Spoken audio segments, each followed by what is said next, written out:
नमस्कार, मैं हूं प्रियंका। आप सभी देख रहे हैं लोकमत राजस्थान। नजर डालते हैं अपने राजस्थान की खबरों पर। जयपुर दौरे पर आए बीजेपी अध्यक्ष जेपी नड्डा द्वारा पार्टी कार्यकर्ताओं को नसीहत देने के बाद से राजस्थान की सियासत में बयानबाजी तेज हो गई है। इस मुद्दे पर कांग्रेस ने बीजेपी को घेरना शुरू कर दिया है, जिसके जवाब में शिक्षा मंत्री मदन दिलावर ने कांग्रेस के प्रदेशाध्यक्ष गोविंद सिंह डोटासरा पर पलटवार किया है। डोटासरा की टिप्पणी पर तीखी प्रतिक्रिया देते हुए शिक्षा मंत्री मदन दिलावर ने उन्हें करारा जवाब दिया है। दिलावर ने कहा है कि कांग्रेस नेता पूरी तरह संयम और शिष्टाचार की सीमाएं लांघकर इसे तार तार कर रही हैं। उन्होंने कांग्रेस नेताओं की भाषा को बेतुका बताया और कहा कि उनकी भाषा में घमंड भरा हुआ है, जो उनकी बौखलाहट को भी बयां करता है। दिलावर ने आरोप लगाया है कि कांग्रेस नेता मुख्यमंत्री भजनलाल शर्मा की लोकप्रियता और कार्यशैली से भयभीत है। कर्नल राज्यवर्धन सिंह राठौड़ ने जयपुर विकास प्राधिकरण के अधिकारियों के साथ झोटवाड़ा क्षेत्र में चल रहे विकास कार्यों की समीक्षा बैठक की। बैठक के दौरान झोटवाड़ा क्षेत्र में विभिन्न विकास योजनाओं की प्रगति की गहन समीक्षा की गई और आगामी कार्यों को लेकर दिशा निर्देश जारी किए गए। कर्नल राज्यवर्धन सिंह राठौड़ ने अधिकारियों से क्षेत्र की यातायात सुविधाओं को बेहतर बनाने के लिए सेक्टर रोड पर चर्चा की। धाबास रोड के समुचित विकास को लेकर कर्नल राज्यवर्धन सिंह राठौड़ ने अधिकारियों को आवश्यक दिशा निर्देश दिए, जिससे आवागमन में नागरिकों को राहत मिल सके। गिरधारीपुरा पंपिंग स्टेशन पर मानसून से पहले कार्य शुरू करें ताकि बारिश के दौरान जल भराव की समस्या का समाधान हो सके।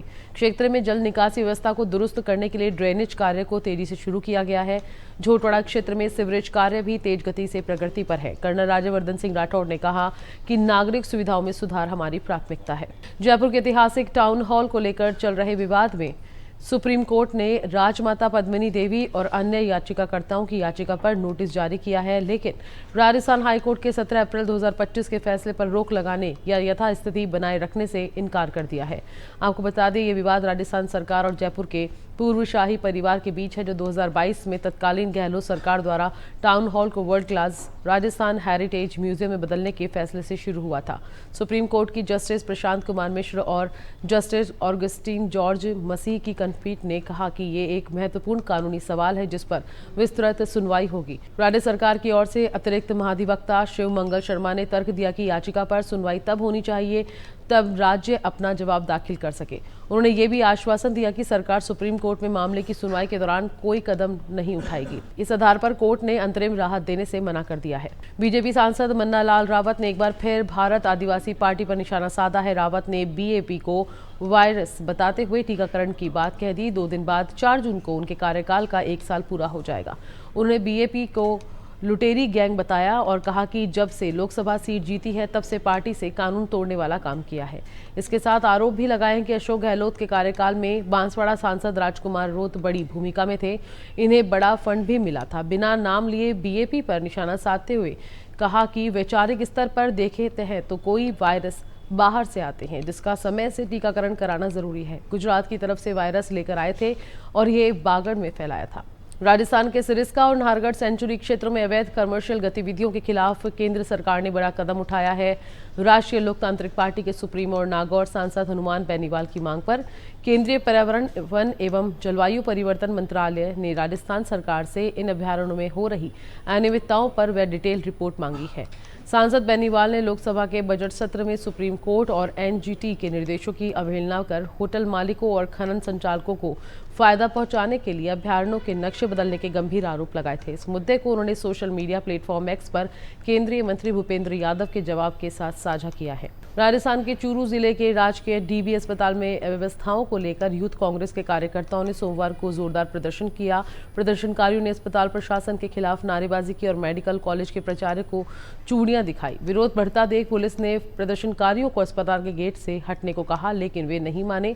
इसके बाद पुलिस ने प्रदर्शनकारियों को खदेड़ते हुए करीब आधा दर्जन कार्यकर्ताओं को हिरासत में ले लिया है। कांग्रेसियों का कहना है कि राजकीय डीबी हॉस्पिटल जिले का सबसे बड़ा अस्पताल है, जो अपनी अव्यवस्थाओं को लेकर हमेशा ही चर्चाओं में रहता है। यूथ कांग्रेस के जिलाध्यक्ष आसिफ खान ने आरोप लगाया कि अस्पताल प्रशासन की लापरवाही के कारण मरीजों को परेशानी हो रही है। आसिफ खान ने आरोप लगाया कि प्राचार्य सत्ताधारी पार्टी से गठजोड़ कर रहे हैं और अस्पताल की अव्यवस्थाओं को लेकर कोई कार्रवाई नहीं कर रही हैं। पाली में ऑपरेशन भोकाल 2 के तहत अवैध मादक पदार्थों के खिलाफ बड़ी कार्रवाई की गई। पाली जिला पुलिस अधीक्षक चूनाराम जाट ने बताया कि जिले में अवैध मादक पदार्थों की तस्करी पर लगाम लगाने के लिए चलाए जा रहे ऑपरेशन भोकाल 2 के तहत कार्रवाई करते हुए बाली अतिरिक्त पुलिस अधीक्षक चैन सिंह महेश्वर, वृत्त अधिकारी राजेश यादव के निर्देशन में नाडौल चौकी प्रभारी उप निरीक्षक जाकिर अली के नेतृत्व में रात्रि गश्त के दौरान संकड़ी गली से एक क्रेटा कार आती दिखाई दी तो संदिग्ध परिस्थितियों को देखते हुए पुलिस दल ने कार को रुकवाने का प्रयास किया तो कार चालक पुलिस वाहन को टक्कर मारकर मुख्य सड़क पर जाने लगा तो गश्ती दल ने तत्काल रानी थानाधिकारी पन्नाराम को इस घटना की सूचना दी, जिस पर सोमेसर में नाकाबंदी करवाई गई। वहीं पुलिस दल द्वारा पीछा करने पर कच्चे रास्तों में कार का एक टायर फट जाने से कार नाडौल सरहद में गड्ढे में गिर गई।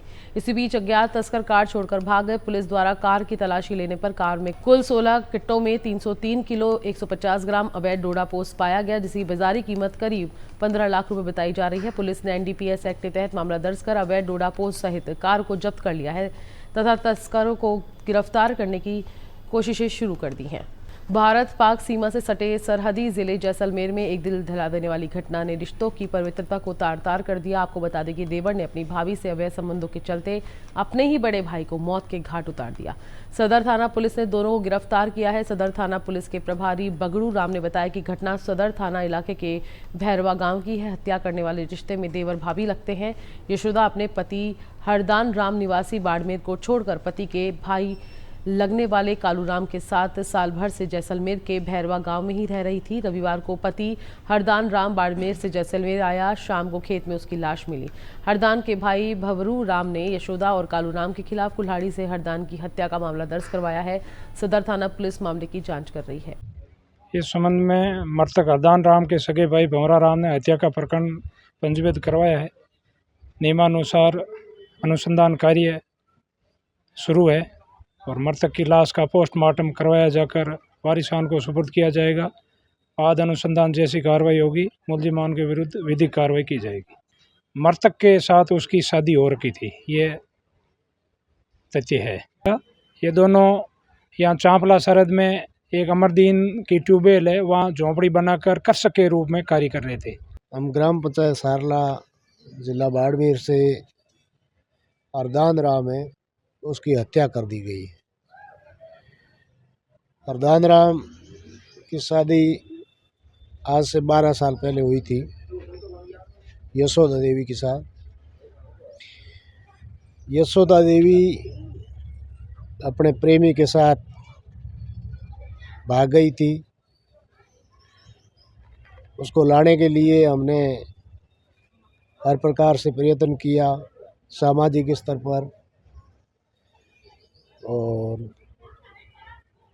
फिर भी वो अपने बच्चों को लेके और कल्लाराम के साथ रहने लग गई थी। कल रात को हरदान राम को यशोदा देवी ने और कल्लाराम ने फ़ोन किया कि आप यहाँ आ जाओ। जो भी बात हो गई उसको अपन राजी पा करके इस प्रकार हरदान राम को वहाँ मेरे पर बुलाया तो उनके पहले तय ही था। इन्होंने